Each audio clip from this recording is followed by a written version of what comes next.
my name's Knowles. I work for Newcastle City Council. I work for the private rental service. So for those who don't know who we are and what we do, very briefly, we're the non-enforcement arm of the council. We work to provide advice and support to both landlords and tenants.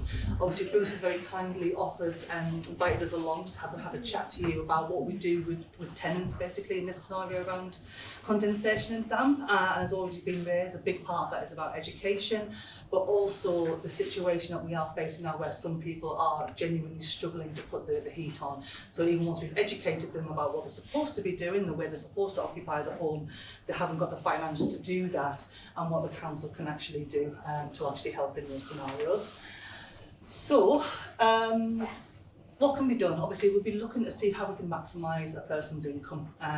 So, we'll be making sure that if they're on benefits, they've got the right benefits. If they're working, they might be entitled to some in-work benefits as well. We would help to look to manage any debt that's going out. So, obviously, we look at the income first, then we would look at the outgoings, so to see if they've got any debts that can be reduced, not only to obviously pay for the heat, but also pay the priority debt, which is the rent. Which is obviously a big problem, which is increasing at the moment. And then looking at budgeting as well. I mean, I put budgeting last there because it is important, but a lot of people who, at the point where they're actually not putting the heating on or not paying the rent, have done that budgeting. People on low incomes are surprisingly savvy sometimes with the money. So, they probably actually have those, they've actually sort of set and done the budgets and planned all of that out. But again, we would look at it and see if we can help them, sort of cut any fat out of there, basically, to be able to do the priority things, which is pay the rent, obviously put the heat on and be able to afford to heat the families. Like I say, we're also talking about the responsibilities to the way that they look after that property, about doing things like wiping down the wet, cleaning off the road as soon as they see that, reporting anything that's more than just the condensation to the landlords. And again, about how to understand how to prevent the condensation in the homes. About you do have to open the windows a little bit every now and again. Don't pile your radiators full of the washing, which is Gwen has already covered. So like I say, we would go, talk to tenants and reiterate these facts.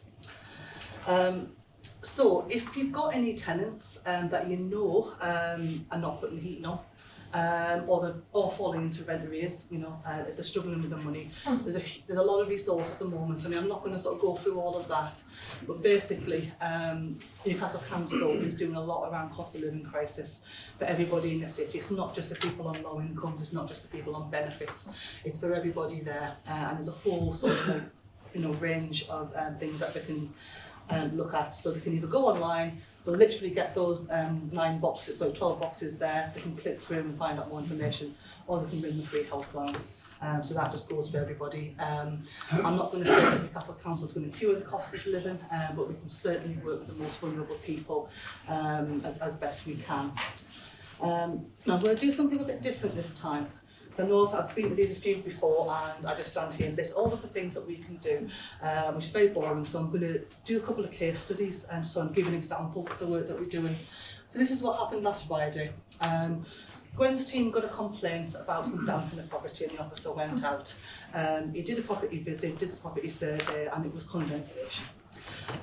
So obviously he talked to the tenant there, says it's not something I'm going to serve a note on your landlord for.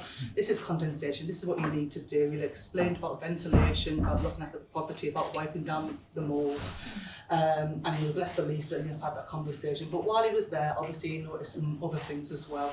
The tenant admitted they weren't putting the heating on, and obviously he said that's not okay, you need to get the heating put on, because not only are you harming yourself, but you're damaging the property. And also the property was overcrowded. So it was a 2-bed ground floor flat. There was 2 adults and 4 children living there. So the property was very, very crowded. So he came back and he referred the case to ourselves. Obviously, he's not going to serve on that landlord. That landlord's not at fault.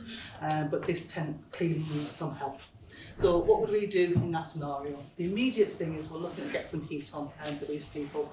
So we would look to get, I think it had key and card meters in there, so we get them some money to go on those key and card meters. Not only does that relieve the issue of those people living in that cold home, those children living in that cold home, but it starts dealing with that issue of that condensation that's coming up on the walls there, the damaging the decorative repair of that property and try and get that sorted out. We'd also look as well at whether or not they're in food poverty and get them some food parcels as well. The medium term, looking at the financial situation, how did they get to crisis point? How did they get to the point where they literally haven't got enough money to put on the heat? So again, we would look at the financial situation, we sort of mentioned before, look to maximise the income, look to manage any debt, and again, address any budgeting issues that they may need support with. Longer term, big thing is massively overcrowded. So we'll be looking to work with our family to try and find a more suitable home for them, and liaise with that landlord if they need to get a reference or a need to bring the tenancy to an end. I mean, we touch base with the landlord as well to check about things like rent arrears, because if they're not paying for the heat as well, that we don't know if they're actually keeping up to date with the rent. So we'd also have that conversation with them. And there's another case study, another example. NCC going to town, got a complaint about rats. A bit random, nothing to do with damp.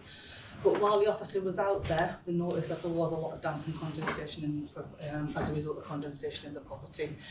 So they asked the private rented service to go out with them and do a joint visit. Again, while they were out there, there was an issue with they didn't have any curtains up at the windows, no blinds, so what they've done is they've tacked up like a sheet on all of the windows, so they weren't opening the windows at all. And they also had nowhere to store clothes, so they had just piles of black bags and boxes all stuffed up against the corners. Not nice, really not nice living situation, but obviously that was contributing to the condensation that was in the home. So obviously the first thing to do is to educate them about sort of how the need to open the windows. They can't really open the windows when they haven't got, they've got these makeshift curtains. So looking to see if we can get some money to get some curtains and blinds put up for them so that they've got easy access to do that. In addition to that as well, some storage, some wardrobes and some drawers in order to put the clothes away again and sort of get that air circulating behind things so that the corners and things aren't getting damp.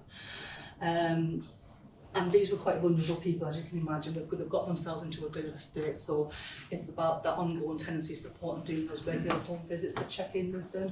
I mean, there was other issues around as well. I mean, the rats, there wasn't a problem with them not looking after the home in terms of the rats. It was just they were getting in because they're just in the area.